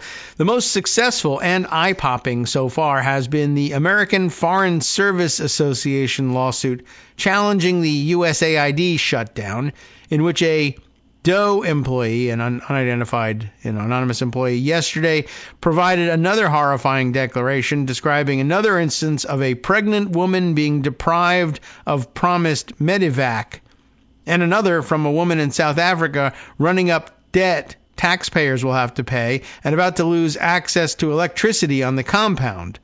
But there are limits to the recourse that unions can seek in both these theories. For example, while Trump appointed Judge Carl Nichols, let me reemphasize that. While Trump appointed Judge Carl Nichols imposed a temporary restraining order on actions targeted at employees overseas, he has not done so far for USAID personnel stuck without the ability to fix anything in D.C. because being put on paid leave is not the same kind of injury as being stuck overseas with no access to security warnings. There are also other plaintiffs like states, all with Democratic attorneys general. That's the Chutkin case. The states are arguing a variety of things, both contractual breaches and injuries to their citizens. Contractual challenges may have little ability to halt ongoing destruction, though. The harm is not necessarily irreparable. That's what Judge Chutkin has been worried about. And then private entities like corporations or associations. These entities are often arguing contractual breaches or privacy damages. The latter, privacy, are likely to have more success than the former because of the way the Privacy Act works.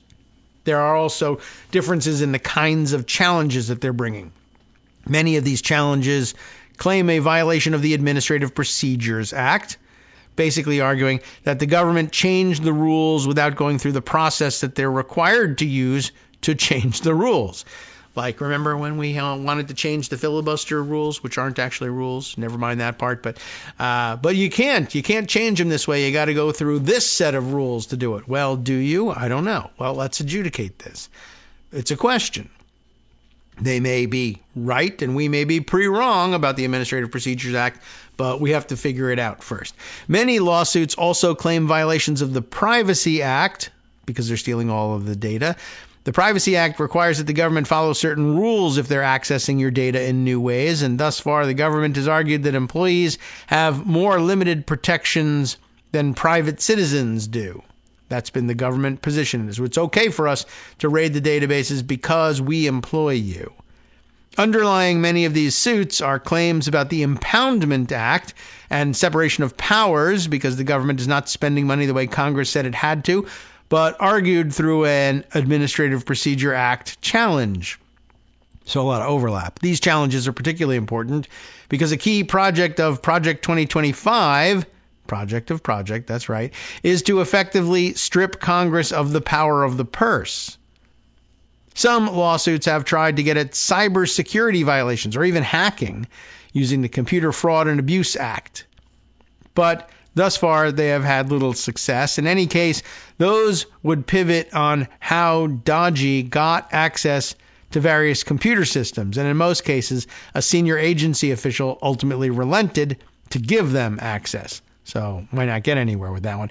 And then, of course, there's another lawsuit linked herein, and another similar one brought by 26 anonymous USAID employees who argue that Elon Musk's role in all this violates the Appointments Clause, as Greg mentioned. This basically argues that Elon is acting as a superior officer, which requires Senate confirmation. The injury suffered by each set of plaintiffs in legal theory largely limits the ability of judges to weigh in. So, for example, if a suit is arguing only Privacy Act violations, a judge can do no more than limit the dissemination outside of authorized channels of the data of the plaintiffs, something that has been ineffective once agencies started giving dodgy formal authorization to access computer servers. If a suit worries about firings, but the government instead puts tons of people on paid leave, as happened with USAID, then the plaintiffs are not yet suffering an irrevocable injury, right? They could be taken off leave.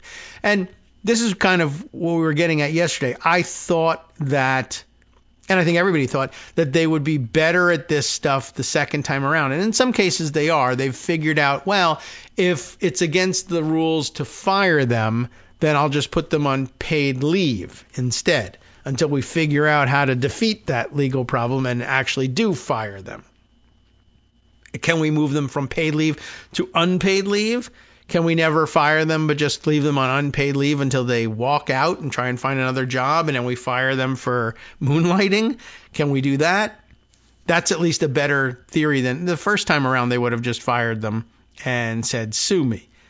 Anyway, here's how the appointments clause theory, arguing that Elon is exercising powers that need to be created by Congress, because maybe it's a major question, and confirmed by them. Here's how they look in the complaint. There's another chunk taken from one of these documents. Although he occupies a role, President Trump, not Congress, created, even though the Senate has never voted to confirm him, Mr. Musk has and continues to assert the powers of an officer of the United States under the Appointments Clause. Indeed, in many cases, he has exceeded the lawful authority of even a principal officer, or even of the president himself. As explained below, Mr. Musk, 1, has unprecedented and seemingly limitless access across the federal government and reports solely to President Trump. 2, has asserted significant and sweeping authority across a broad swath of federal agencies. And 3, has engaged in a constellation of powers and activities that have been historically associated with an officer of the United States, including powers over spending and disbursements, contracts, government property, regulations, and agency viability. In sum, Mr. Musk purports, and in fact asserts the significant authority of a principal officer on behalf of the United States. Yet, he does not occupy an office created by Congress and has not been nominated by the president or confirmed by the Senate. As a result, all of Mr. Musk's actions are ultra vires and contrary to law. Well, it seems convincing to me. Will it work? You can see why the White House has decided that Elon is boxed away inside the White House with no direct control over the dismantling of government bureaucracy. The retconning of his role is all the more obvious when you understand that the right-wing judges on SCOTUS feel very strongly about the Appointments Clause. And Trump is on the record relying on it, most spectacularly in convincing Aileen Cannon, remember her, that Jack Smith had to be confirmed by the Senate before he could indict Trump. Remember when they meant that? Well, he hasn't even been confirmed by the Senate. So his whole report is illegal. Okay, well, Musk hasn't been confirmed by the Senate. Is everything he did illegal? No. For other reasons. What are those reasons? I don't know exactly. We'll be right back. In practice, Trump is saying Elon can dismantle entire agencies without Senate confirmation, but Jack Smith couldn't prosecute him as a private citizen without it. Or he was. Now he's arguing that all this is happening without Elon's personal direction. There is plenty in the complaint already that debunks this, not least the narrative of how Elon started disappearing USAID even before, by his own description, Trump approved. Back to the pleadings in the case. With a budget of over $40 billion, USAID accounts for more than half of all U.S. foreign assistance. USAID has missions in over 100 countries. As of January of 2025, USAID had a workforce of over 10,000, with approximately two-thirds serving overseas. On Saturday, February 1st, 2025, a group of about 8 dodgy personnel entered the USAID building and demanded access to every door and every floor, despite only a few of them having the requisite security clearance. The areas to which they sought access included a sensitive compartmented information facility, the SCIF, right? An ultra-secure room where officials and government contractors take extraordinary precautions to review highly classified information. Dodgy personnel, aided by phone calls from Mr. Musk, had pressured USAID officials for days to access the SCIF and its contents. When USAID personnel attempted to block access to some areas, dodgy personnel, including Mr. Musk, threatened to call federal marshals. On what authority? EO? I guess that's maybe where this comes up.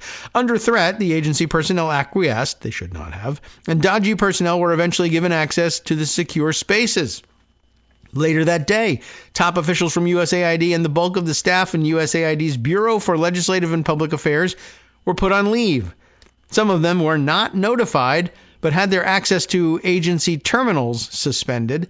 USAID's security official was also put on leave. Within hours, USAID's website vanished, and it remains inoperative. On Sunday, February 2nd, Musk tweeted, "USAID is a criminal organization. Time for it to die." Later, he tweeted, "We spent the weekend feeding USAID into the wood chipper." Mr. Musk provided no support for his claim that USAID is a criminal organization, clearly, obviously. On Monday, February 3rd, Musk stated that he was in the process of closing the agency with President Trump's blessing.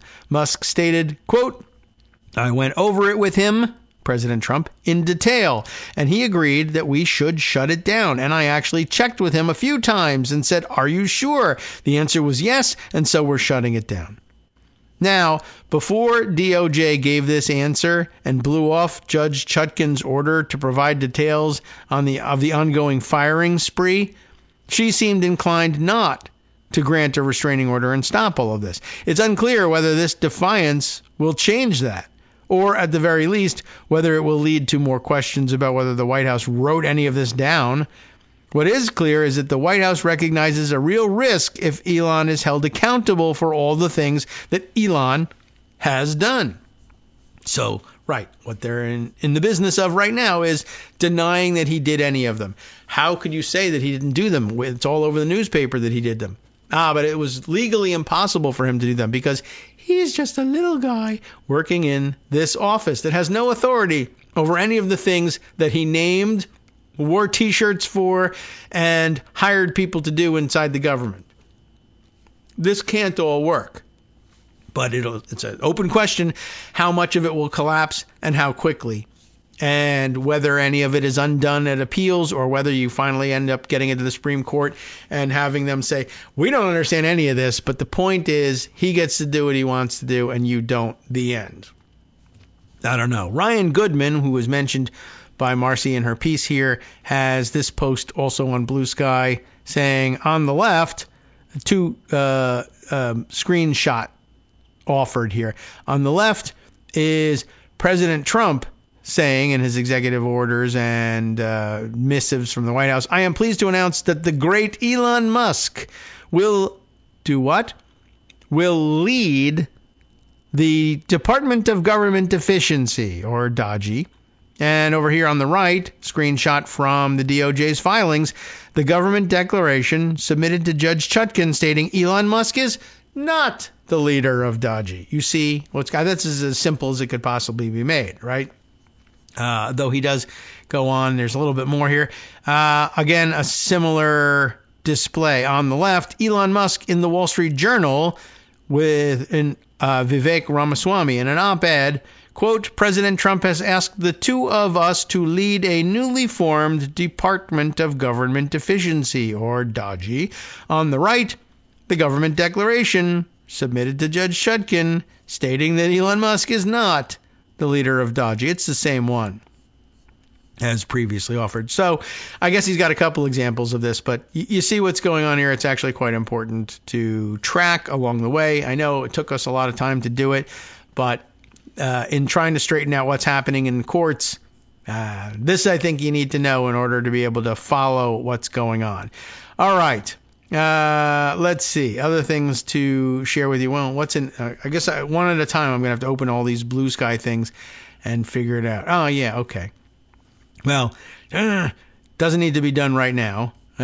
We can move on to this one here. Let's see. The latest of the battles that involved resignations of top people. And this bears, too, on who's in charge and what does Elon Musk do. The Washington Post reporting yesterday, Lisa Ryan, Holly Bailey, Jeff Stein, and Jacob Bogage, if I've got that right, top Social Security official exits after clash with Musk's dodgy over data. Yet another top career staffer is leaving the administration amid a disagreement over a request by Elon Musk's team for sensitive government information. And I guess the long story short here is that it's all here in the first paragraph anyway. The acting commissioner of the Social Security Administration left her job this weekend after a clash with billionaire Elon Musk's U.S. dodgy service over its attempts to access sensitive government records. 3 people familiar with her departure said Monday. Important thing to point out again, the fact that you are the acting commissioner means that you are the person Trump chose to lead the agency until his permanent nomination gets confirmed by the Senate. But being the acting means, you were appointed to, but you're the president's choice for this thing, and you still end up having to resign because you're fighting with Elon Musk. Michelle King, who spent several decades at the agency before being named its acting commissioner last month, left her position Sunday after the disagreement, the People said. President Donald Trump appointed Leland Dudek, a manager in charge of Social Security's anti-fraud office, as the acting commissioner, while Frank Bisignano, the president's nominee for permanent commissioner, is vetted by the Senate. Remember how you have to do that stuff? Vetting by the Senate? A public announcement is expected this week. Dudek had posted positive remarks on social media about Dodgy's efforts to cut costs and search for fraud in federal agencies, according to 2 of the individuals. I guess that's how they got the job. President Trump has nominated the highly qualified and talented Frank Bisignano to lead the Social Security Administration, and we expect him to be swiftly confirmed in the coming weeks. White House spokesman Harrison Fields said in a statement, in the meantime, the agency will be led by a career social service anti-fraud expert as the acting commissioner. All right, we already learned this. Selecting Dudek, in so doing, Trump bypassed dozens of other senior executives who sat higher in the agency's leadership hierarchy, touching off alarm in and around the agency, which has already faced years of budget and staffing difficulties. He's, in other words, the Jeffrey Clark of the Social Security Administration, who this time successfully jumps over the ranks. And one person, anyway, resigned, but not necessarily over that. They resigned before that. So now the question is, will high-ranking officials left in the Social Security Administration who were bypassed likewise resign? And why? I don't know why anybody thought it would have worked with the Department of Justice the first time, but it did. And I can't explain it. And they're not even going to bother trying this time, I guess. At this rate, they will break it, and they'll break it fast, and there will be an interruption of benefits, said Martin O'Malley, the Social Security Commissioner under the Biden administration and former Maryland governor. It's a shame the chilling effect it had to disregard 120 senior executive service people. O'Malley said, oh, wow, he skipped over 120 people. To pick an acting commissioner that is not in the senior executive service sends a message that professional people should leave that beleaguered public agency. The White House officials have said that Musk's associates are being properly vetted. They are, because they said they were being properly vetted before they're appointed to official roles in the agencies they're helping scrutinize. Administration officials have been skeptical of career employees' efforts to guard federal data, maintaining that political appointees should be able to access it, particularly if necessary to root out wasteful and erroneous spending. In other words, the opposite of the regime that usually prevails, to keep the politicals out of the sensitive data. Leave it to the professionals. On Fox News on Monday evening, White House Press Secretary Caroline Leavitt said she'd been fighting fake news reporters who have been trying to, quote, fearmonger about Social Security payments. Leavitt said Trump had directed Musk only to identify fraud, you see, and that seniors' retirement benefits would be protected. Not if they're fraud, but, if they're fraud, then whatever. Do whatever you want. What is fraud? Yeah, that's the question. The Social Security Administration, of course, is responsible for managing pension payments for more than 70 million Americans. You know that. I don't think I really have to reiterate that. Musk's associates had already sought access to records that are typically closely held across the federal government, prompting disputes with senior officials across numerous agencies. The highest-ranking civil servant at the Treasury Department recently resigned after refusing to grant Dodgy access to the Bureau of the Fiscal Service, which manages more than $5 trillion in annual payments. On Sunday, the Post reported that Dodgy was seeking access to a heavily guarded system at the Internal Revenue Service with detailed financial information about every taxpayer, business, and nonprofit in the country. And Musk's associates have also sought access to sensitive information at the Labor Department. But basically, wherever they go, they're refused access, and people are having to resign rather than turn it over. But then they just find somebody else who turns it over. But that was an important part of what Marcy was writing about, that eventually somebody acquiesces, even though that person 10 minutes ago was not authorized to acquiesce to giving Dodgy access to their servers. They just fire everybody until they find somebody who will agree and then say, we're authorized. You can't sue us about that. It's an interesting game, worth following along, to say the least. Okay. Yesterday, I really have to, make some stark choices about what to bring to your attention. But yesterday we read a little bit about some of the various shenanigans inside the departments. And then Scott sent me something that was related, but had some more interesting specifics from Judd Legum's Popular Information blog. Judd and Rebecca Crosby had written this. I mentioned the title, In Botched DEI Purge, OSHA Trashes Workplace Safety Guidelines. I thought this was a great specific example of accidentally screwing things up with their Control F searches. The Occupational Safety and Health Administration, OSHA, has ordered the digital and physical destruction of 18 publications on workplace safety practices, according to an internal February 7th email obtained by Popular Information. The email says the publications have been removed from the OSHA website and tells staff that any physical copy should be disposed of or recycled. The purge appears to be part of the Trump administration's effort to terminate any activities associated with DEI, right, or DEIA, as they now say. The email advises OSHA staff that, quote, if you have wallet cards that include language or can be interpreted on DEI or gender ideology, please dispose of them as well. Wallet cards. I don't even know, what? And the sentence isn't even all that clear. There's a copy of the email here, but Popular Information has obtained archived versions of most of the deleted publications.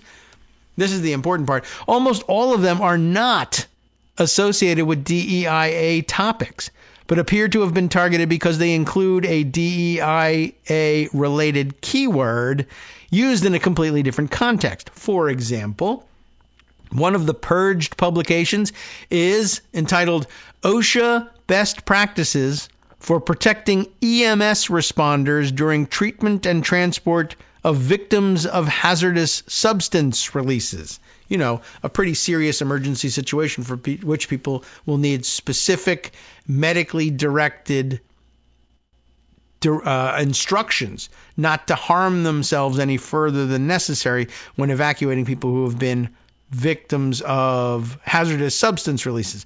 Popular Information was able to obtain an archived version of the publication through the Internet Archive. The 104-page document, a collaboration between dozens of government agencies, this is not going to be easy to reproduce, dozens of government agencies and NGOs, was published in 2009, long time ago, to detail steps that employers need to take to protect their EMS responders from becoming additional victims while on the front line of medical response. DEIA issues are not discussed. What happened?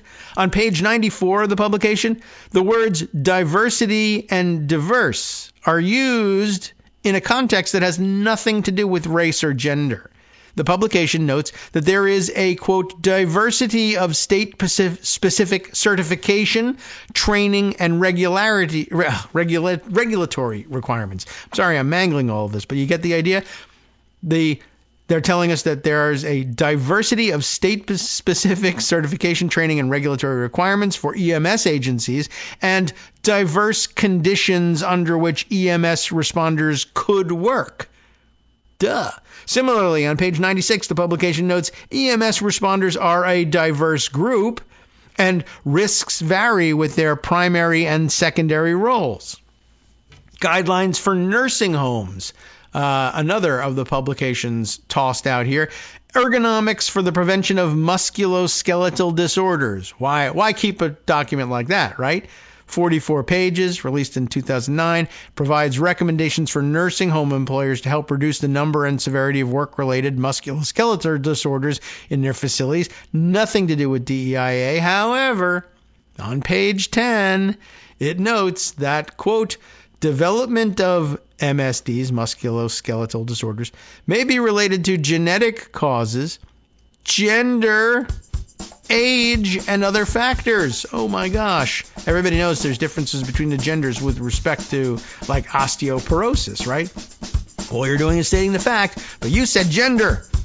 The single use of the word gender appears to have flagged the publication for deletion and destruction. Another purged publication, Small Entity Compliance Guide for the Respiratory Protection Standard, contains the sentence, and oh my God, ready for this one? The new computer software reflects the concept of government leadership through collaboration with diverse technical organizations. Nothing to do with DEIA. It goes on and on. There are many more, and it's all pretty much the same. Yeah, and so here we are, destroying important documents that actually help people comply with safety regulations that are not all that onerous either, by the way, and that were compiled after, I'm sure, months, maybe even years of interagency work. Thankfully, there are copies, and I guess eventually they can just simply say, yeah, bring them back, like the nuclear weapons cards. Just bring them back. I'm not sure where we put them, but somebody's got a copy. Put them back up. It doesn't have anything to do with DEIA, but I don't know whether they're going to admit that, or whether they even may in fact believe that if you just utter the word diverse, you've committed some kind of a crime and we have to get rid of you. Wow. You figured it was that dumb, and it is. From networksradio.com, you have been listening to Kagro in the Morning with David Waldman. Time now for you to listen to Justice Putnam and the West Coast Cookbook and Speakeasy. Here's part of what he's got on tap. President Trump spent his President Day pretending to be a tough guy by posting pictures of his mugshot and taking about a dozen mulligans playing golf. No surprise there. But more important stories from around the country and around the world follow next.